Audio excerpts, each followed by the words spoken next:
본문 말씀 같이 보겠습니다. 요한계시록 8장 1절부터 5절입니다. 요한계시록 8장 1절부터 5절.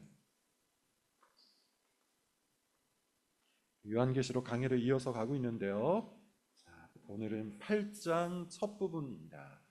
1절부터 5절을 저랑 교독을 하겠습니다. 일곱째 인을 떼실 때 하늘이 반시간쯤 고요하더니 내가 봄에 하나님 앞에 일곱 천사가 서 있어 일곱 나팔을 받았더라. 또 다른 천사가 와서 제단 곁에 서서 금향로를 가지고 많은 향을 받았으니 이는 모든 성도의 기도와 합하여 보좌 앞 금제단에 드리고자 함이라. 향연이 성도의 기도와 함께 천사의 손으로부터 하나님 앞으로 올라가는 것. 같이 읽겠습니다. 천사가 향로를 가지고 제단에 불을 담아다가 땅에 쏟음에 우레와 음성과 번개와 지진이 나라. 아멘. 요한계시록 20번째 시간입니다. 20번째 강해. 제목은 이렇습니다. 하늘로 올라가는 기도, 땅에서 역사하는 기도입니다. 짐 캐리라는 배우를 여러분 아실 겁니다. 워낙에 유명한 분이죠. 짐 캐리가 주연한 영화가 꽤 있는데 저도 상당히 좋아하는 영화들이 많습니다. 그 중에서도 저에게 충격을 선사했던 영화 하나가 있는데 트루먼 쇼라는 영화예요. 워낙에 유명하기 때문에 본 분들도 분명히 있을 거예요. 보지 않았어도 아마 아는 사람들이 꽤 있을 겁니다. 만약에 보지 않았다면 좋은 영화니 여러분 꼭 한번 보실 것을 추천을 합니다.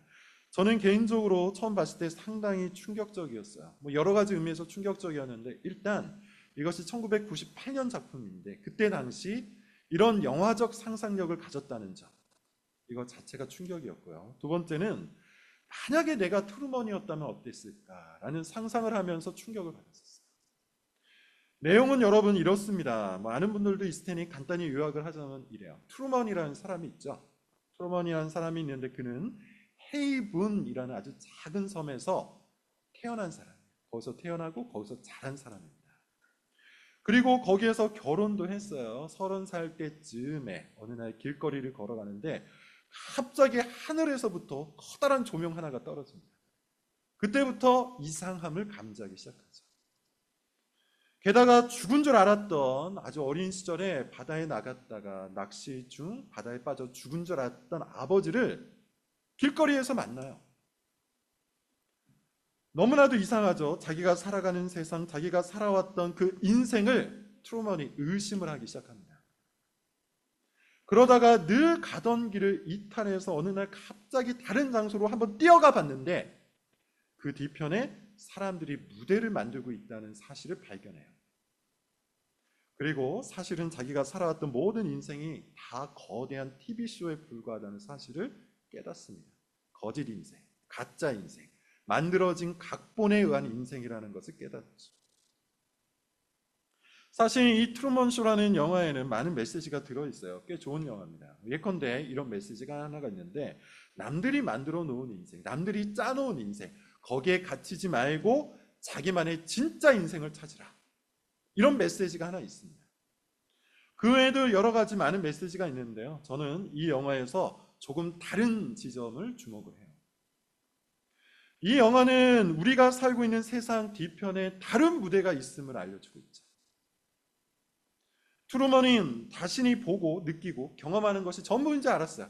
왜냐하면 거기서 태어났고요, 거기서 자랐고요, 거기서 결혼을 했고요, 또 거기에서 계속해서 직업을 갖고 살아왔기 때문에 눈으로 보는 것, 느끼는 것, 경험하는 것, 그것이 자기가 살아가는 인생의 전부, 세상의 전부인 줄 알았어요. 그런데 알고 보니 어떻습니까? 자기가 알고 있었던 현실 뒤편에 현실을 만들어가는 또 다른 무대가 있다는 것을 깨닫죠. 트루먼은 그 무대 뒤편을 보았을 때 비로소 진짜 인생을 살기 시작합니다. 이 스토리는 정확히 요한계시록의 기록 목적과 일치를 해요. 요한계시록은 계속해서 우리에게 무엇을 알려줍니까? 우리가 보고 느끼고 경험하는 이 세계가 전부가 아니다. 비록 우리는 이 세상에서 태어났고 이 세상에서 자라왔고 이 세상에서 직업을 갖고 이 세상에서 가정을 이루어 살아가고 있으나 우리가 보고 느끼고 경험하는 이 세상이 전부가 아니라는 거예요. 진짜 무대가 있다는 겁니다. 이 세상을, 이 현실을 만들어가는 무대 뒤편에 진짜 현실이 있다는 거예요. 그것이 요한계시록의 목적이죠. 다시 말해서 요한계시록은 이 세상이라는 현실의 커튼을 찢어버리고 그 현실 뒤편에 있는 진짜 세상, 진짜 무대를 보여주는 겁니다. 요한계시록이 기록될 당시 신자들이 경험하던 세상은 어떠했죠? 눈에 보이는 주권자, 누구였습니까? 로마 황제였죠. 그것이 그들이 보고 느끼는 현실이었어요. 로마 황제를 거스르는 사람은 물리적, 경제적, 사회적인 위협을 받았습니다. 그게 현실이에요. 또한 그들이 경험하는 문화는 어떤 문화였습니까? 이방 종교의 문화였죠. 이 문화를 따르면, 이 문화에 조금만 타협을 해주면 충분히 잘 먹고 살 수 있었어요. 성공할 수 있었어요. 그런데 요한계시록은 어떻습니까? 이 현실을 찢어버려요. 당시 신자들이 살아가고 있었던 그 현실을 찢어버리고 이 현실 무대 뒤편에 신자를 위협하고 유혹하는 세상의 멸망이 준비되고 있다는 사실을 보여주죠. 그것이 7인의 예언이에요. 첫 번째, 두 번째, 세 번째, 네 번째 재앙을 우리에게 가르쳐 줍니다. 눈에 보이는 이 세상, 이 세상이 갖고 있는 그 부귀영화, 그것은 결코 영원하지 않다. 무대 뒤편에는 이미 너희들이 보고 느끼고 경험하는 이 모든 세상의 멸망과 심판이 준비되고 있으며 그것이 조금씩 조금씩 실현되고 있다. 이것이 요한계시록이 말하는 7 재앙의 의미입니다. 그리고 무대 뒤편에서 준비되고 있는 것을 하나 더 보여주죠. 그것은 이 세상에서 믿음으로 인해서 고난을 당하고 있는 신자들을 위한 것이었어요. 하나님은 신자들의 본향에서 신자들을 위한 위로를 준비하고 계세요. 이것이 무대 뒤편에서 하나님께서 일하고 계신 방법이에요. 하나님의 택한 백성이 꽉 차면, 예컨대 14만 4천 명이 꽉 차면 신자들은 하나님이 인도하시는 생명샘으로 인도를 받을 것이고 거기에서 모든 눈물과 아픔과 그리고 억울함을 씻김 받을 것이다. 이것이 무대 뒤편에 준비되어 있을 뿐만 아니라 지금 조금씩 조금씩 실현되고 있다. 이렇게 요한계시록은 눈앞에 보이는 현실이 아니라 현실 뒤편에서 역사하는 하나님의 섭리를 우리에게 보여주는 그런 책이에요. 굉장히 오래전 이야기입니다. 요즘 사람들은 공감 못할 수도 있어요. 제가 21살, 22살쯤 이야기예요. 당시 우즈베키스탄이라는 나라에 단기 선교를 간 적이 있습니다. 사막을 건너기도 했고요. 24시간 이상 기차를 타기도 했고 굉장히 고생했던 기억이 있어요. 그 기간이 제 기억이 맞다면 1달 반 정도였는데 지금과 달리 그때는 거기에 한국 사람이 전혀 없었습니다. 단기 선교를 1달 반 동안 마치고 비행기를 탔는데 그 우즈벡 항공에 딱 1명 한국인 승무원이 있었습니다. 그때 어떤 자매가 한 말이 아직도 기억에 남아있어요. 그 자매가 이렇게 얘기해요. 1달 반 만에 한국말을 들으니까 너무 안심이 되어서 눈물이 난다. 타국에서 고생을 하다 보니까 한국 사람을 만나서 한국말을 듣기만 해도 위로가 되고 안심이 된다는 말이에요. 고작 1달 반 정도 타국에서 나그네로 고생 좀 했다고 이와 같은 감정을 갖는데, 이와 같은 상황을 맞이하는데 몇십 년 동안 이 세상에서 나그네로 고생한 신자가 하늘에서, 하늘의 본향에서 하나님을 만나면 어떠한 심정일까? 얼마나 커다란 위로를 받겠습니까? 얼마나 커다란 평안을 누리겠습니까? 이 땅의 언어로만 소통하며 고통을 받던 신자가 하늘 본향에 가서 하늘의 언어로 하나님과 그리고 성도들과 소통을 할 때 얼마나 안심이 되겠습니까? 요한계시록은 바로 그것을 우리에게 미리 보여주는 거예요. 저 천국에 우리와 같은 사람들이, 모든 나라와 민족과 방언 중에 우리와 같은 사람들이 다 같이 모여서 하나님께 영광의 찬양을 드리는 장면, 그것이 무대 뒤편에서 이미 준비되고 있다는 것을 우리에게 보여주는 겁니다. 이유는 뭡니까? 무대 뒤편을 보여주는 이유. 무대 뒤편을 미리 우리에게 보여주는 이유. 그것이 어디에 있죠? 지금 여기에서 현실에 함몰되지 말고 이 현실을 진정으로 주장하는, 이 현실을 진정으로 만들어가는 무대 뒤편의 역사 가운데서 살아갈 것을 우리에게 말하고 있는 것이죠. 오늘 본문도 여러분 마찬가지입니다. 오늘 본문도 무대 뒤편 하나를 보여주는데요. 먼저 8장 1, 2절을 한번 읽어볼게요. 오늘 본문 8장 1절 2절입니다. 같이 읽겠습니다. 시작. 일곱째 인을 떼실 때 하늘이 반 시간쯤 고요하더니 내가 보매 하나님 앞에. 자, 여러분들이 기억하실지 모르겠지만 첫째부터 네 번째 인까지 한 묶음이었고요. 다섯 번째 인이 떨어졌을 때는 하나님의 말씀과 그 증거로 상처 입고 죽임당한 영혼들 이야기를 우리가 들었습니다. 그리고 여섯 번째 인이 떨어졌을 때도 마찬가지로 큰 심판과 더불어서 12지파들 곧 14만 4천 명에 대한 환상을 우리가 보았었죠. 그리고 일곱 번째 인이 떨어집니다. 일곱 번째 인이 떨어질 때 어떤 사건이 벌어집니까? 일곱 번째 인이 떨어졌을 때는 특별한 사건이 일어나기보다는 그 다음 스텝으로 전환이 되죠. 일곱 나팔을 받은 일곱 천사가 등장해요.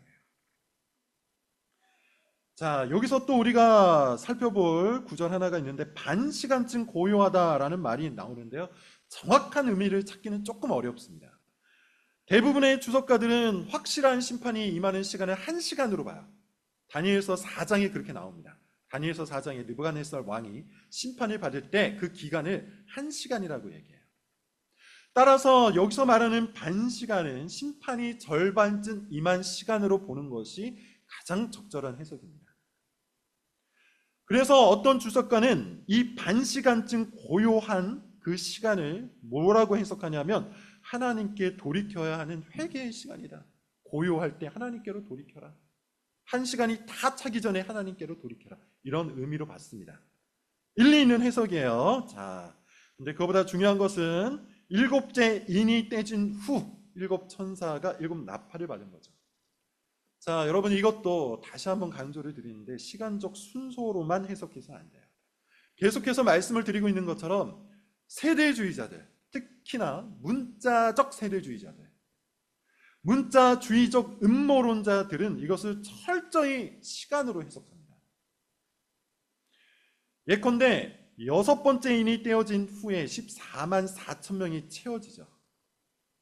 그리고 7년 대환란을 겪지 않은 그들은 14만 4천 명, 그들은 휴거가 됩니다. 하늘로 올라갑니다. 하늘로 올라가지 못한 신자들은 7년 대환란을 겪어요. 그 7년 대환란에 대한 이야기가 바로 일곱 나팔의 재앙이다. 이게 세대주의자들의 해석이에요. 그래서 세대주의자들에게 중요한 것은 이 일곱 나팔보다 일곱 인이에요. 그래서 일곱 인 하나하나를 역사적 사건과 대응해서 어거지로 해석을 해나가는 거죠. 코로나는 이런 뜻이고 지금 일어나고 있는 러시아 우크라이나 전쟁은 이런 의미고 그리고 팔레스타인과 이스라엘 전쟁은 이런 의미다. 지금 일곱 인이 떼어지기 직전이다. 일곱 인이 떼어지기 직전에는 휴거가 일어나고 일곱 인이 떼어지면 7년 대환란이 시작된다. 이런 식으로 성도들을 현혹하는 겁니다. 근데 여러분 전혀 그런 의미가 아니에요. 이런 식의 해석에 당하면 안 됩니다. 일곱 인, 일곱 나팔, 일곱 대접은 그저 점점 더 깊어져가는 심판의 전조 현상들을 말하는 거예요. 우리가 앞서 마가복음 13장을 읽었잖아요. 제자들이 물어보죠. 심판할 때 어떤 일들이 벌어지겠습니까? 어떤 징조가 있겠습니까? 그러자 예수님께서 여러 가지 말씀하세요. 바로 그 얘기예요. 이 역사 가운데 심판의 징조, 심판의 전조 현상들이 이렇게 일어날 것이다. 이걸 지금 이야기해 주는 겁니다. 따라서 여러분 우리는 이렇게 해석을 해야 돼요. 지진을 보면서 이 세상 여기저기서 일어나는 지진을 보면서 세상이 멸망에 가는구나. 무대 뒤편에 마련되어 있는 이 세상의 멸망과 심판이 역사 가운데서 조금씩 실현되어 가는구나. 전쟁들을 보면서도 똑같이 해석해야 돼요. 역사 뒤편에서 하나님께서 말씀하셨던 그 심판들이 지금 여기에서 조금씩 실현되는 거예요. 그러므로 주님 나라가 멀지 않았다. 그러므로 심판이 멀지 않았다. 이렇게 해석을 해야 한다는 겁니다. 심판의 때는 반드시 다가올 겁니다. 하나님의 나라는 반드시 이 땅에서 이루어질 겁니다. 하나님의 심판은 그저 유야무야 끝나지 않을 거야. 반드시 일어날 거야. 그렇게 이 세상은 심판을 향해 가고 또한 하나님 나라는 이 땅을 향해 오고 있어요. 우리는 이것을 7 재앙들, 곧 7인, 7 나팔, 7 대접들을 읽으면서 해석하여 적응을 해야 되는 것이죠. 자, 그런데 다음 구절, 오늘 본문에서는 그것이 핵심이 아닙니다. 그 다음 구절이 핵심이에요. 오늘 본문의 다음 구절은 우리에게 아주 놀라운 것을 가르쳐 주는데, 이 세상의 역사가 어떤 방식으로 진행되는지, 누가 이 세상의 역사를 진행하고 있는지, 무엇이 이 세상 역사에 영향을 끼치는지 그걸 얘기해줘요. 자, 3절, 4절 같이 한번 읽어볼게요. 시작. 또 다른 천사가 와서 제단 곁에 서서 금향로를 가지고 많은 향을 받았으니 이는 모든 성도의 기도와 합하여 보좌 앞 금제단에 드리고자 함이라. 향연이 성도의 기도와 함께 천사의 손으로부터 하나님 앞으로 올라갔다. 7 천사가 7 나팔을 받았죠. 그런데 요한계시록은 여기에서 잠깐 멈추고 갑자기 무대 뒤편으로 또 다른 렌즈를 돌려요. 이것은 요한계시록의 특징이었어요. 여러분 익숙해질 필요가 있습니다. 세상 교회, 심판 구원, 고난의 현실과 신자의 영광, 이걸 번갈아 보여주고 있다는 것이죠. 자, 오늘 본문도 그렇습니다. 7인에서 7 나팔로 넘어가는 이 세상의 심판 이야기에서 갑자기 렌즈를 틉니다. 갑자기 카메라 방향을 바꿔서 하나님의 보좌를 비춰줘요. 그리고 그 하나님의 보좌 앞에서 어떤 일이 벌어지는지를 이야기하는데, 어떤 일이 벌어지고 있습니까? 또 다른 천사가 등장하는데 금향로로 가고 있어요. 그곳에는 많은 향이 들어있습니다. 자, 이 향이 뭘까요? 이 향에 대해서는 3가지 해석이 있는데 간단하게만 말씀드릴게요. 첫 번째는 기도로 보는 해석이 있습니다. 시편 114편을 보면 기도를 향으로 표현하고 있어요. 두 번째 해석이 있는데요, 성도의 삶으로 봅니다. 이 향은 제단에 바쳐지잖아요. 제단에 바쳐진 향이기 때문에 이 제단 밑에 있었던 하나님의 말씀과 그 증거로 죽은 신자들의 삶으로 합쳐 해석하는 해석이 있어요. 자, 3번째 해석은 이겁니다. 예수 그리스도로 보는 거죠. 예수 그리스도야말로 제단에 바쳐진 첫 번째 희생 제물이기 때문에 이 향은, 금향료에 들어가 있는 이 향은 예수 그리스도다. 사실 이 3가지 모두가 근거가 있고 일리는 있습니다. 그러나 본문이 명확하게 말하지 않기 때문에 저는 이것을 해석하지 않고 그냥 넘기겠어요. 제가 해석하고 싶은 것은 더 명확한 말씀입니다. 이 향과 더불어 금향로에 담긴 것이 있어요. 뭡니까? 성도의 기도죠. 금향로에 담긴 향이 모호하다면 너무나도 명확하게 금향로에 들어가 있는 게 있죠. 성도의 기도예요. 성도의 기도가 금향로에 담겨서 보좌 앞으로 올라갑니다. 4절, 향연이 성도의 기도와 함께 천사의 손으로부터 하나님 앞으로 올라가는지라. 여기서 우리는 아주 중요한 확신을 얻어야 돼요. 아주 중요한 확신을 붙들어야 돼요. 성도의 기도는 하나님께 올라간다는 것, 성도의 기도는 하나님 앞으로 간다는 것, 이 확신을 얻어야 돼요. 여러분 솔직히 한번 말해보죠. 우리 모두 같이 한번 솔직하게 한번 얘기해 봅시다. 우리의 신앙생활 중에 우리를 가장 낙심케 하는 것이 뭡니까? 여러 가지가 있겠죠. 그러나 대부분의 교인들이 신앙생활 중에 가장 큰 낙심을 겪을 때는 기도의 응답이 없을 때예요. 기도가 좌절되었을 때예요. 기도하고 또 기도했는데 하나님께서 침묵하실 때, 내 마음에 어떤 간절한 소망을 가지고 이 소원만큼은, 이 기도만큼은 꼭 들어주시기 바라는 마음으로 간절히 기도하였음에도 하나님께서 그 기도에 응답하지 않으실 때 우리의 신앙은 풍선에 바람 빠지듯 쪼그라듭니다. 그러면서 많은 교인들이 그 쪼그라든 신앙을 가지고 메마른 신앙생활, 차가운 신앙생활을 할 때가 너무나도 많이 있죠. 여러분 한번 생각을 해보세요. 여러분에게 적용을 한번 보세요. 아픈 가족을 위해서 간절히 기도했던 경험이 있습니까? 아픈 가족이 낫기를 간절히 기도했음에도 불구하고 결국 사랑하는 가족이 죽었을 때 우리는 신앙의 낙심을 경험하죠. 또 직장을 위해서, 결혼을 위해서, 자녀를 위해서 간절히 기도했음에도 불구하고 그 모든 것들이 자꾸만 실패를 할 때 우리의 신앙은 다시 한번 쪼그라듭니다. 일상을 사는 중 관계 회복을 위해서, 승진을 위해서, 이사와 이직을 위해서, 내 삶의 소소한 소망을 위해서 하나님께 기도했음에도 불구하고, 그분을 의지했음에도 불구하고 내가 원하는 것이 전혀 이루어지지 않았을 때 어떻습니까? 우리의 신앙은 완전히 쪼그라들죠. 그렇게 쪼그라든 신앙을 가지고 메마르고 단조롭고 건조한 신앙생활을 하는 교인들이 얼마나 많은지 모릅니다. 괜히 간절히 기도했다가 상처받고 싶지 않아서 아예 기도하지 않는 교인들도 참으로 많이 있죠. 이 자리에 있는 우리 모두는 아마도 그 깊이의 차이만 있을 뿐이지 대부분 기도의 상처를 하나쯤 가지고 있을 겁니다. 기도해도 소용이 없더라. 그런데 이런 기도의 좌절은요, 우리 인생의 주체를 바꿔버립니다. 이런 기도의 낙심은 우리 인생의 관점을 바꿔버려요.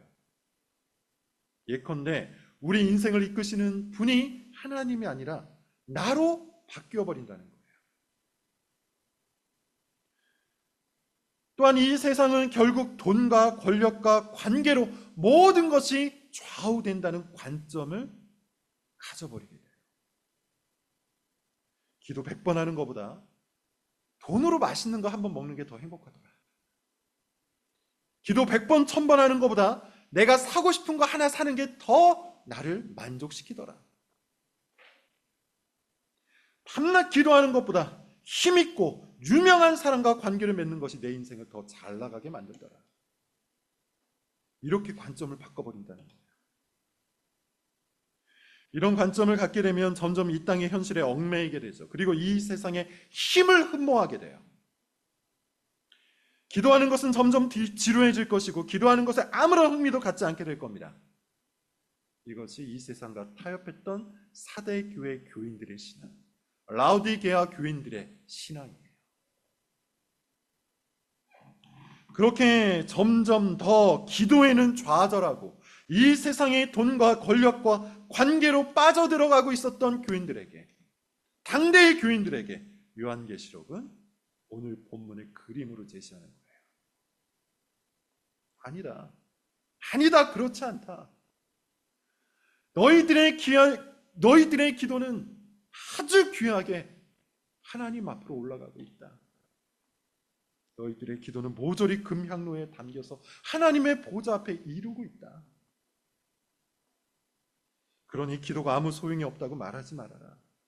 그러니 기도 말고 다른 것들을 의지하지 말아라. 기도하는 일에 낙심하지 말고 기도하는 일에 좌절하지 말아라. 너희들의 기도는 하나님께서 다 듣고 계신다. 그래서 예수님도 기도에 대해서 낙심하지 말 것을 교훈하시면서 두 가지 비유를 말씀하셨잖아요. 어떤 사람이 잠자리에 들려고 다 준비를 했대요. 머리부터 발끝까지 샤워를 싹 하고 잠옷을 입고 이제 손을 모으고 잠이 들락말락해요. 근데 갑자기 누군가 문을 두들깁니다. 들어보니까 이웃이에요. 뭐라고 이야기하냐면 문을 두드리면서 먹을 것을 좀 나눠달라고 해요. 내 친구가 먼 곳에 와서 왔는데 지금 편의점도 문을 닫고 주변에 상점도 없고 먹을 게 하나도 없다. 먹을 것 좀 내어달라. 얼마나 귀찮습니까? 다시 일어나야 되잖아요. 옷을 갈아입어야 되잖아요. 그런데 거절하면 계속해서 귀찮게 할 것 같아서 먹을 것을 내어준답니다.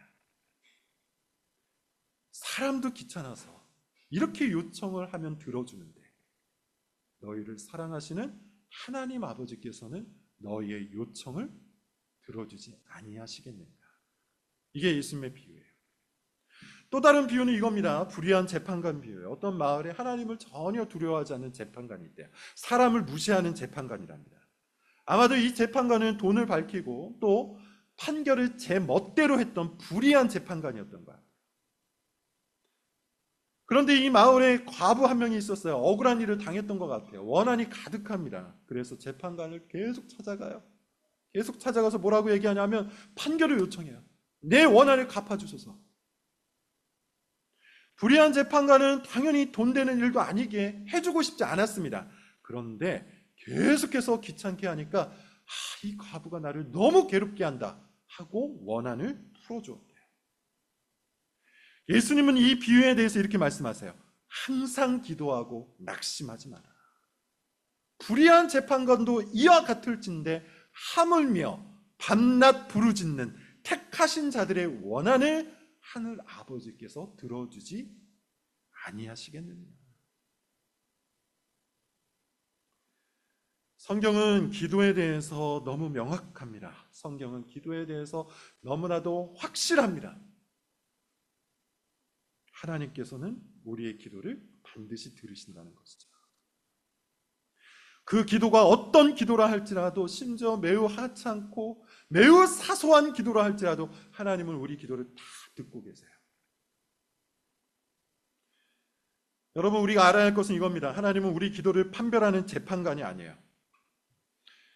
한번 생각을 해보세요. 어린 자녀가 나에게 어떤 것을 간청하는데 그것을 일일이 분석하고 해석하고 옳고 그름을 나누고 문단을 찾고 중심 주제를 찾으면서 들어주는 부모가 있으니까. 어린 자녀가 나에게 간절히 간청한다면 내가 다 들어줄 수는 없다 할지라도 그 간청을 신중하게 그리고 즐겁게 들어주는 게 부모의 마음이죠. 우리 하나님도 그러하시다는 겁니다. 우리 하나님 아버지께서는 우리의 기도를 신중하게 들어주시는 거예요. 하나님 아버지는 자녀를 즐거워하는 아버지요, 자녀의 간청을 신중하게 들어주시는 아버지입니다. 그러므로 여러분, 다시 한번 여러분들을 권면하건대 기도하는 일에 낙심하지 맙시다. 기도하는 일로 좌절하지 맙시다. 밤낮 기도하고 쉬지 말고 기도하고 항상 기도할 수 있기를 바랍니다. 우리의 기도는 금향로에 담겨서 하나님 앞으로 올라갑니다. 자, 여기서 우리는 질문 하나가 더 생길 수 있어요. 우리의 기도가 하나님께 올라간다는 것 알겠다. 그런데 우리의 기도에 정말로 응답이 있는가? 우리가 드리는 그 기도가 정말로 효력이 있는가? 응답되지 않았던 기도가 너무 많지 않았던가? 만약 하나님께서 우리의 기도를 듣고 한 귀로 흘려보낸다면 우리가 기도하는 게 무슨 소용이 있단 말입니다. 여러분, 이것이 우리의 물음 중 하나죠. 우리는 정말 기도할 필요가 있을까요? 5절을 보세요. 5절을 같이 한번 읽어보겠습니다. 시작. 천사가 향로를 가지고 제단에 불을 담아다가 땅에 쏟음에 우레와 음성과 번개와 지진이 나더라. 본문은 한 장면을 더 보여줍니다. 하나님 앞에 올라간 금향로, 곧 성도의 기도가 있는 그 금향로에 뭐가 담기죠? 제단 불이 담겨요. 여기서 불은 심판을 상징하는 겁니다. 성도의 기도와 제단의 불이 합쳐진 그 금향로가 땅에 쏟아집니다. 땅에 쏟아지니까 우레와 음성과 번개와 지진이 나죠. 마찬가지로 이 모든 것은 심판의 전조, 재앙을 말하고 있는데, 자, 여러분, 이 그림은 뭘 말하고 있는 걸까요? 단순히 심판을 말하는 겁니까? 단순히 재앙을 말하는 겁니까? 아니에요. 이 기도는, 이 본문은 기도가 이 땅의 역사를 진행시킨다는 얘기예요. 이 땅의 역사를 전개시켜 나간다는 겁니다. 그림을 여러분 한번 머릿속으로 상상해서 그려보세요. 이 땅에서 고난을 겪고 있는 신자들이 하나님께 기도합니다. 간절히 호소합니다. 그 기도가 하나님께 올라갑니다. 하나님께 올라간 기도는 제단의 불과 합쳐져서 이 땅에 쏟아지고 그로 인해 이 땅에 심판이 진행됩니다. 심판이 끝이 나면 하나님의 나라가 이 땅에 임합니다. 이게 그림이에요.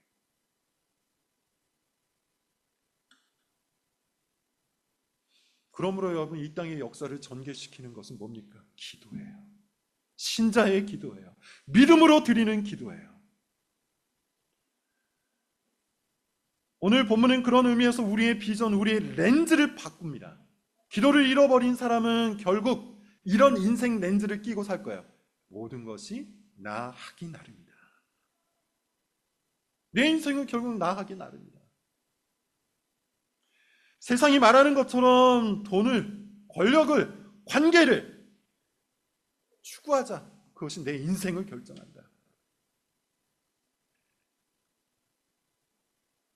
그러나 모든 것이 나 하기 나름이라는 인생 렌즈가 아니라 기도가 인생을 바꾸고 기도가 역사를 전개시킨다는 렌즈를 낀 사람은 하나님 앞에 나아가 기도하죠. 돈과 권력과 관계가 아니라 하나님 앞에 나아가 기도하는 일을 가장 먼저 한다는 겁니다.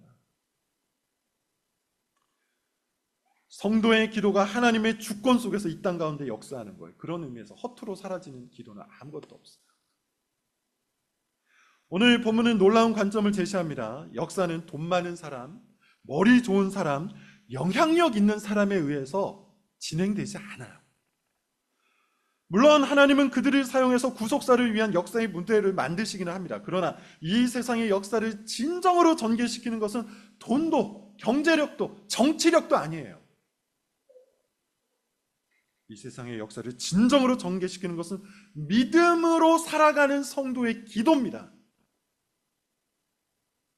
믿음으로 사는 중에 겪는 고난, 일상 중에 맞닥뜨리는 문제, 내 삶을 좀먹는 그 수많은 죄악들,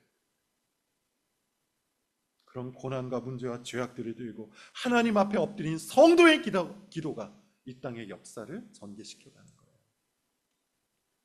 어떤 사람은 이렇게 물을 수 있어요. 하나님 나라를 위한 기도가 아니어도 되겠습니까? 나는 그저 내 일상의 작은 소원을 갖고 기도할 뿐입니다. 나는 그저 내 인생의 어려움 때문에 기도하는 그런 아주 작은 사람입니다. 이런 기도도 하나님이 사용하십니까? 이런 기도도 하나님의 나라를 진행시킵니까? 단언하건대 이렇게 답변을 드릴 수 있어요. 그렇습니다. 하나님은 작은 기도, 사소한 기도, 일상의 기도, 부끄러운 기도 모두를 들어서 주님의 나라를 이 땅 가운데 이루어 가세요. 믿음으로 드리는 신자의 기도는 모두 하나님 나라를 위한 기도입니다. 왜냐하면 하나님 나라는 어린아이와 같은 신앙, 곧 하나님을 전적으로 믿고 의지하는 사람의 것이기 때문이에요. 그러므로 어린아이와 같이 하나님 아버지께 기도하는 자들의 기도는 하나님 나라를 세워가요. 룻기를 여러분 기도해 보십시오. 기억해 보십시오. 룻기에 보면 나오미가 등장하죠. 그리고 룻이 등장해요. 이 두 여인은 고난 속에 있었습니다. 고통 중에 있었습니다. 둘 다 과부였고요. 또 먹고 살기가 힘들었어요. 그들의 최대 고민은 하루 먹고 하루 사는 겁니다. 당연히 그들의 기도는 자기들의 문제, 자기들의 고난, 거기에 천착될 수밖에 없었죠. 나오미가 이렇게 고백을 해요. 하나님께서 나를 텅 비게 만드셨다. 이것은 나오미의 한탄이요 동시에 기도입니다. 그런데 이 기도가 어떻게 역사하죠? 룻과 보아스를 만나게 해요. 룻과 보아스를 만나게 하고 그들을 통해 다윗 왕을 이 땅에 나오게 합니다. 그리고 다윗을 통해 예수 그리스도가 이 땅에 오시죠. 나오미의 고난 속에서 드렸던 기도, 룻의 일상 속에서 드렸던 그 모든 기도가 하나님 나라를 이 땅 가운데 이루어 내었다는 겁니다. 정확히 오늘 본문의 이야기예요. 고난 중 드리는 기도는 하나님께 올라갑니다. 그리고 하나님께서는 그 기도를 받아 이 땅 가운데서 역사하십니다. 여러분 이것을 믿을 수 있기를 바랍니다. 우리 모두가 믿을 수 있기를 바라요. 저도 여러분도 같이 함께 믿을 수 있기를 바랍니다. 작은 것 기도하십시오. 간절한 것 기도하십시오. 작다고 기도하지 않고 내가 하려 하지 마십시오. 기도할 때 하나님께서 그 작은 것을 들어 크게 역사하실 겁니다. 간절함이 좌절될까 걱정하지 마십시오. 그저 간절히 항상 낙심치 말고 기도하십시오. 주님께서 나의 간절한 소망을 붙들어 주님 나라를 이루어 가실 겁니다. 저는 저와 여러분이 기도 합주회를 통해 기도할 수 있기를, 합친 기도회를 통해 기도할 수 있기를, 교회에서 함께 기도할 수 있기를, 개인적으로 기도할 수 있기를 바랍니다. 여러분의 삶이 온통 기도가 될 수 있기를 바랍니다. 그렇다면 여러분의 인생이 온통 하나님으로 가득 찰 겁니다. 기도하는 저와 여러분이 꼭 될 수 있기를 바랍니다. 기도하겠습니다.